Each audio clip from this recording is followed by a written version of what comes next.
നമസ്കാരം. നൈന ക്രിയേഷൻസിൽ നിന്ന് ഒരു വെജിറ്റബിൾ ബിരിയാണിയാണ് ഉണ്ടാക്കാൻ പോണത്. അപ്പോൾ നമുക്ക് വെജിറ്റബിൾ ബിരിയാണി എങ്ങനെയാണ് ഉണ്ടാക്കണമെന്ന് നോക്കാം. ഇത് നല്ല ടേസ്റ്റുള്ള ഒരു ബിരിയാണിയാണ്, എല്ലാവരും ഉണ്ടാക്കി നോക്കിക്കോളൂ. അപ്പോൾ നമുക്ക് ബിരിയാണി ഉണ്ടാക്കാൻ തുടങ്ങാം. അതിന് വേണ്ടിയിട്ട് ഞാൻ സൺഫ്ലവർ ഓയിലാണ് എടുത്തിട്ടുള്ളത്. ഓയിൽ നന്നായിട്ട് ചൂടായപ്പോൾ ഒരു വലിയ സവാള നീളനെ അരിഞ്ഞത് ചേർത്ത് കൊടുത്തിട്ടുണ്ട്. വേറൊരു പാത്രത്തിൽ ചോറ് ശരിയാക്കി എടുക്കാൻ വേണ്ടിയിട്ടുള്ള വെള്ളം വെച്ചിട്ടുണ്ട്. ഇതിലേക്ക് കുറച്ച് കുരുമുളക്, 2 തക്കോലം, 2 കഷ്ണം പട്ട, ഒരു 3-4 കരയാമ്പൂവ്, 2 ബേ ലീഫും കൂടെ ചേർത്ത് കൊടുക്കുന്നുണ്ട്. ഈ വെള്ളത്തിലേക്ക് ഉപ്പാണ് ചേർത്ത് കൊടുക്കുന്നത്. ഉപ്പ് ചേർക്കുമ്പോൾ വെള്ളത്തിൽ കൂടി നിൽക്കണം ഉപ്പ്, എന്നാലേ ചോറ് വെന്ത് വരുമ്പോൾ പാകത്തിന് ഉപ്പുണ്ടാവുള്ളൂ. ഇനി ഇതിലേക്ക് 1 ടീസ്പൂൺ നെയ്യും കൂടെ ചേർത്തിട്ട് നന്നായിട്ട് ഇളക്കി യോജിപ്പിക്കാം. ഞാനിപ്പോൾ ഇവിടെ 3 ഗ്ലാസ് അരിയാണ് എടുക്കുന്നത്. അതിന് വേണ്ടിയിട്ട് 6 ഗ്ലാസ് വെള്ളം ഒഴിച്ചിട്ടുണ്ട്. 1 ഗ്ലാസ് അരിക്ക് 2 ഗ്ലാസ് എന്നുള്ള കണക്കിനാണ് വെള്ളം എടുത്തിട്ടുള്ളത്. ഇനി ഇതൊന്ന് മൂടി വെച്ചിട്ടൊന്ന് തിളപ്പിക്കാൻ വയ്ക്കാം. ഇപ്പോൾ സവാള നന്നായി മൂത്തിട്ടുണ്ട്. ഇനി ഇത് കോരി മാറ്റാം. വെള്ളം നന്നായി തിളച്ചിട്ടുണ്ട്. ഇനി ഇതിലേക്ക് 20 മിനിറ്റ് നേരം കുതിർത്തി വെള്ളം വാരാൻ വേണ്ടി വെച്ചിട്ടുണ്ടായിരുന്ന അരിയാണ് ചേർത്ത് കൊടുക്കുന്നത്. ഇനി ഇതൊന്ന് നന്നായിട്ട് ഇളക്കിയതിന് ശേഷം മൂടി വെച്ചിട്ട് മീഡിയം ഫ്ലെയിമിൽ ഒരു 10 മിനിറ്റ് നേരം വേവിക്കാൻ വയ്ക്കാം. ഉള്ളി വറുത്ത് മാറ്റിയ ബാക്കി എണ്ണയിലേക്ക് കുറച്ച് നെയ്യും കൂടെ ചേർത്ത് കൊടുക്കുന്നുണ്ട്. അണ്ടിപ്പരിപ്പ് മുന്തിരിങ്ങയും ചേർക്കണം എന്നുണ്ടെങ്കിൽ അത് ഇപ്പോൾ വറുത്തെടുക്കാം. ഞാനിപ്പോൾ ഇവിടെ അണ്ടിപ്പരിപ്പ് മുന്തിരിങ്ങയും ചേർക്കണില്ല. ഇനി ഇതിലേക്ക് മസാലകൾ ചേർത്ത് കൊടുക്കാം. ബേ ലീഫ് 1 ചേർത്ത് കൊടുക്കുന്നുണ്ട്. പിന്നെ ചേർക്കുന്നത് സജീരകം, പട്ട 1 കഷ്ണം, ഗ്രാമ്പൂ, ഏലക്ക, തക്കോലം, ഇത്രയും മസാലകളാണ് ചേർത്ത് കൊടുക്കുന്നത്. ഇനി ഇതൊന്ന് ലോ ഫ്ലെയിമിൽ വെച്ചിട്ട് ഒരു 2 മിനിറ്റ് നേരം ഒന്ന് വഴറ്റി കൊടുക്കാം. നല്ല മൂത്ത മണം വരണ വരെ വഴറ്റി കൊടുക്കണം. ഇപ്പോൾ മസാല നന്നായി മൂത്ത മണം വരുന്നുണ്ട്. ഇനി ഇതിലേക്ക് ഒരു വലിയ സവോള അരിഞ്ഞതാണ് ചേർത്ത് കൊടുക്കുന്നത്. ഇതൊന്ന് വഴറ്റിയെടുക്കണം. ഉള്ളി വഴന്ന് വരുന്ന സമയം കൊണ്ട് ചോറ് എന്തായി എന്നൊന്ന് നോക്കാം. ഇപ്പോൾ ഇതാ ഒന്നും ആയിട്ടില്ല. ഒന്നും കൂടെ ഒന്ന് ഇളക്കി കൊടുക്കാം. അതിനുശേഷം വീണ്ടും ഇതൊന്ന് മൂടി വെച്ചിട്ട് വെള്ളം വറ്റണ വരെ വേവിക്കാം. അപ്പോൾ സവാള ഒരു 2 മിനിറ്റ് നേരം വഴറ്റിയിട്ടുണ്ട്. ഇനി ഇതിലേക്ക് വെളുത്തുള്ളി ഇഞ്ചി അരച്ചത് 1 ടീസ്പൂൺ ചേർത്ത് കൊടുക്കുന്നുണ്ട്. ഈ വെളുത്തുള്ളിയുടെയും ഇഞ്ചിയുടെയും പച്ചമണമൊക്കെ ഒന്ന് മാറണ വരെ ഒരു 2 മിനിറ്റ് നേരം മീഡിയം ഫ്ലെയിമിൽ ഒന്ന് വഴറ്റി കൊടുക്കാം. ഇപ്പോൾ വെളുത്തുള്ളിയുടെയും ഇഞ്ചിയുടെയൊക്കെ പച്ചമണമൊക്കെ മാറിയിട്ട് നല്ല മൂത്ത മണം വരുന്നുണ്ട്. ഇനി ഇതിലേക്ക് പച്ചക്കറികൾ ചേർത്ത് കൊടുക്കാം. ഞാനിപ്പോൾ ഇവിടെ ഉരുളക്കിഴങ്ങും ക്യാരറ്റും മാത്രമേ ചേർക്കുന്നുള്ളൂ. ഇനി ഇതിലേക്ക് ഗ്രീൻ പീസ്, കോളിഫ്ലവർ, ബീൻസ് അങ്ങനെയുള്ള പച്ചക്കറികളും കൂടെ ചേർത്ത് കൊടുക്കാൻ വേണമെങ്കിൽ. ഇനി ഇതൊന്ന് നന്നായിട്ട് ഒരു 2 മിനിറ്റ് നേരം വഴറ്റണം. ഇനി ഇതിലേക്ക് ചെറിയൊരു തക്കാളി അരിഞ്ഞതും കൂടെ ചേർത്ത് കൊടുക്കുന്നുണ്ട്. അതിന് ശേഷം അതൊരു 2 മിനിറ്റ് നേരം കൂടി വഴറ്റി കൊടുക്കാം. ഇനി ഇതിലേക്ക് അധികം പുളിയില്ലാത്ത തൈര് 1/2 ഗ്ലാസോളം ചേർത്ത് കൊടുക്കുന്നുണ്ട്.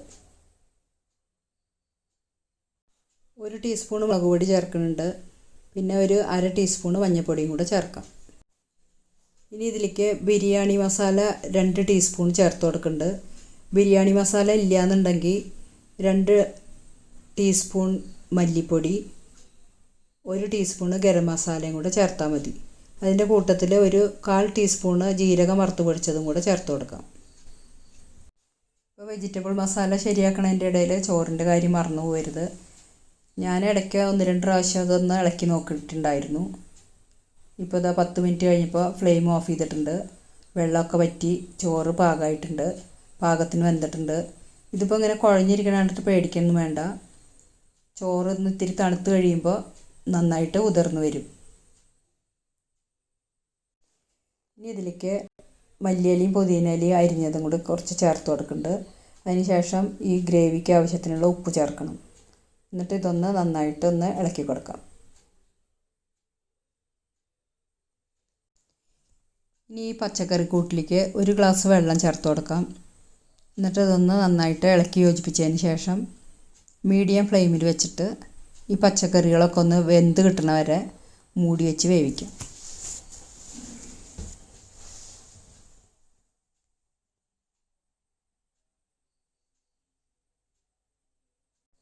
ഇപ്പോൾ ഈ പച്ചക്കറികളൊക്കെ വെന്തിട്ടുണ്ട്. ഇനി ഇതിൽ നിന്ന് പകുതി നമ്മൾ മാറ്റി വയ്ക്കുകയാണ്. ഇപ്പോൾ അത് കണ്ടോ, വെള്ളമൊക്കെ ഒന്ന് കുറുകി വന്നിട്ടുണ്ട്.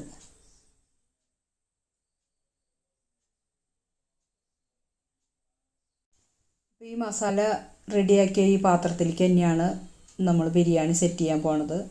അപ്പോൾ ഈ മസാലയുടെ മുകളിലേക്ക് പകുതി ചോറ് ഇതുപോലെ ഒന്ന് നിരത്തി കൊടുക്കാം.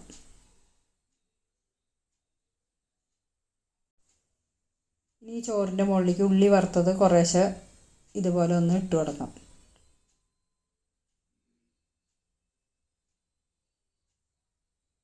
അപ്പോൾ ഈ ഒരു ബിരിയാണി എല്ലാവരും ഒന്ന് ഉണ്ടാക്കി നോക്കിക്കോളൂ. ഇനി പാലിൽ മഞ്ഞൾപ്പൊടി കലക്കിയത് അവിടെ ഇവിടെ ആയിട്ട് കുറേശ്ശെ ചേർത്ത് കൊടുക്കാം.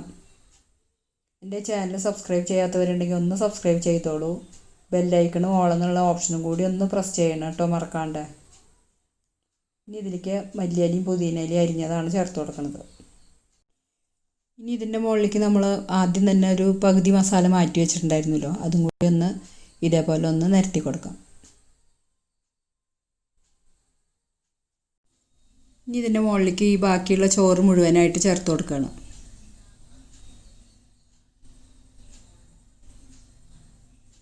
ഈ ചോറിൻ്റെ മുകളിലേക്ക് മഞ്ഞൾപ്പൊടി ചേർത്ത പാല്, ഉള്ളി വറുത്തത്, മല്ലിയില, പുതിനയില, പിന്നെ കുറച്ച് നെയ്യും കൂടെ അവിടെ ഇവിടെയായിട്ട് ചേർത്ത് കൊടുക്കാം. ഇനി ഈ ചോറിൻ്റെ മുകളിലേക്ക് 2 നുള്ളു ഗരം മസാല പൊടിയാണ് വിതറി കൊടുക്കുന്നത്. ഇതുപോലെ മീതെ ഗരം മസാല ഇട്ട് കഴിഞ്ഞാൽ നല്ല മണം ഉണ്ടാവും കേട്ടോ ബിരിയാണിക്ക്. ഇനി വേണമെന്നുണ്ടെങ്കിൽ ഈ ചോറിൻ്റെ മുകളിലേക്ക് നെയ്യിൽ അണ്ടിപ്പരിപ്പും മുന്തിരിങ്ങയും വറുത്തിട്ട് ആ നെയ്യോട് കൂടി തന്നെ ഇതിലേക്ക് ചേർത്ത് കൊടുക്കാം. ലോ ഫ്ലെയിമിൽ ഒരു 10 മിനിറ്റ് നേരം കൂടി മൂടി വയ്ക്കാം. ഇപ്പോൾ 10 മിനിറ്റ് കഴിഞ്ഞിട്ടുണ്ട്. ഇനി ഫ്ലെയിം ഓഫ് ചെയ്യാം. ഇപ്പോൾ ഇതാ കണ്ടോ, അടിപൊളി ബിരിയാണി റെഡി. ഇപ്പോൾ ഇതാ നല്ലൊരു വെജിറ്റബിൾ ബിരിയാണി റെഡി ആയിട്ടുണ്ട്. ഇത് കണ്ടോ, ഒരു വറ്റ് പോലും ഒട്ടിപ്പിടിച്ചിട്ടില്ല. നല്ല ഉതിർന്നുള്ള ചോറാണ്. മസാലയിലത്തെ വെള്ളമൊക്കെ നന്നായിട്ട് വറ്റി വന്നിട്ടുണ്ട്. അപ്പോൾ എല്ലാവരും ഇതൊന്ന് ഉണ്ടാക്കി നോക്കിക്കോളൂ. ഇഷ്ടപ്പെട്ടാൽ ലൈക്ക് ചെയ്യണം. പിന്നെ ഫ്രണ്ട്സിനൊക്കെ ഒന്ന് ഷെയർ ചെയ്ത് കൊടുത്തോളൂ. ഇനി അടുത്ത വീഡിയോയുമായി വീണ്ടും കാണാം. എൻ്റെ ചാനൽ കണ്ട എല്ലാവർക്കും നന്ദി, നമസ്കാരം.